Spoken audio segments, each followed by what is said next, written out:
Dear students, अब हमारे पास example है, उसमें आर हमारे पास ये गिवन है, एस ये गिवन है। हमने एस सर्कल आर का मैट्रिक्स फाइंड करना है। हमारे पास ये रूल गिवन है जिससे हमने ये फाइंड करना है।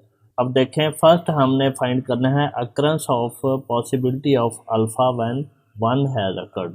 हमें गिवन है A when one has occurred and alpha when A has occurred. हमने फाइंड करना है possibility of alpha when one has occurred.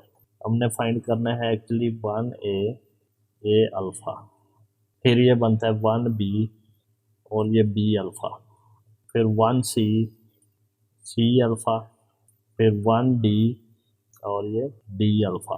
अब बाय डेफिनेशन जो है हम इनका मिन फाइंड करेंगे, मिन ऑफ दीज टू, मिन ऑफ दीज टू, मिन ऑफ दीज टू, मिन ऑफ दीज टू, मिन फाइंड करेंगे। अब देखें, वन ए की मेंबरशिप वैल्यू 0.1 है, 0.1, और ए अल्फ़ा की 0.9 है, 0.9, और इन दोनों का मिनिमम 0.1 है। मिन यहाँ पे लिख लेते हैं। फिर हमारे पास वन बी की जो है वो वन बी की 0.2 मेंबरशिप वैल्यू है, बी अल्फ़ा की 0.2 है, और इन दोनों का मिन 0.2।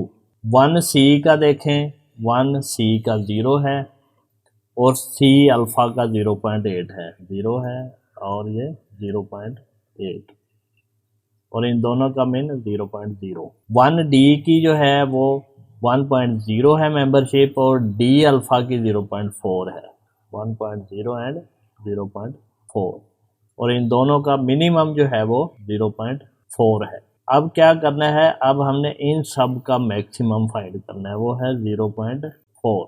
तो यहाँ पे वन अल्फ़ा का मेंबरशिप वैल्यू जो है वो 0.4 है।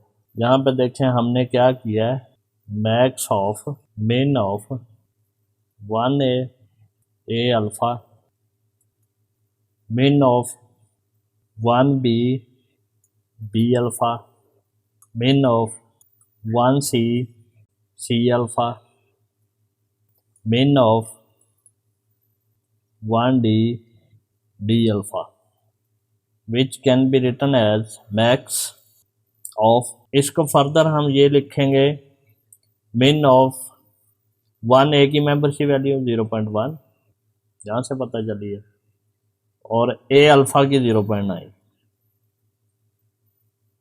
फिर मिन ऑफ वन बी और बी अल्फ़ा की 0.22, दोनों की 0.2, 0.2, फिर मिन ऑफ वन सी और सी अल्फ़ा, ये 0 और 0.8, 0.0 और 0.8, फिर मिन ऑफ वन डी और डी अल्फ़ा, वन डी की 1.0 और ये 0.4, ये करेंगे। फिर इसको फर्दर हम इक्वल करेंगे इनको फाइंड करके।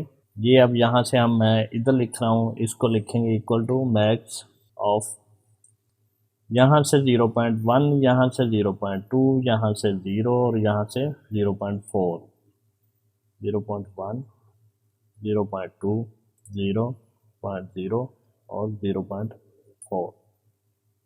अब देखें इन सब का मैक्सिमम क्या है, 0.4। सिमिलरली हमने इन सब का फाइंड करना है, एक वैल्यू और फाइंड कर लेते हैं, बाकी आपने करना है। अब हम अल्फ़ा 2 के कॉरस्पॉन्डिंग फाइंड करेंगे, 2a होगा और a अल्फ़ा, फिर 2b, फिर ये b अल्फ़ा, फिर ये 2c अल्फ़ा, 2d अल्फ़ा। अब यहाँ पे देखें 2a के कॉरस्पॉन्डिंग 0.3 है, 0.3, a अल्फ़ा 0.9 है, और इन दोनों का मीन क्या है, 0.3।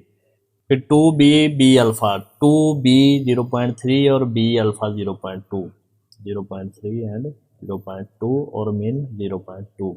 फिर 2c अल्फ़ा, 2c अल्फ़ा 0 और 0.8, 0 और 0.8 और ये 0.0 मीन है। 2d अल्फ़ा, 2d और d अल्फ़ा, ये 0.2 और 0.4, 0.2 एंड 0.4, तो ये बना 0.2 मीन। अब इन सब का मैक्स वो क्या है, 0.3। Max value 0.3। तो ये हमारे पास आ जाएगा 0.3। इसी तरह 2 के बाद अब 3 के लिए बनेगा, तो यहाँ पे 3 आ गया।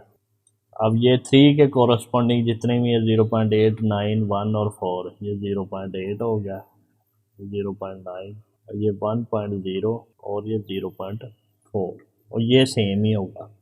अब यहाँ पे देखें इन दोनों का मिनिमम 0.8, इन दोनों का मिनिमम 0.2, इन दोनों का मिनिमम 0.8 और इन दोनों का मिनिमम 0.4 और इन सब का मैक्सिमम 0.8।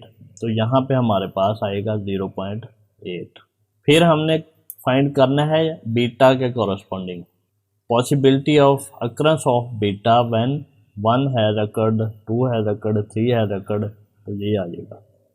अब हमारे पास वैल्यूज़ कैसे आएंगी, ये 1A हो जाएगा और ये A बीटा, फिर ये 1B B beta, 1C C beta, 1D D beta, और इनकी मेंबरशिप वैल्यूज़, फिर उनका मिनिमम और उन सब का मैक्सिमम। हमारे पास ये कॉलम बन जाएगा।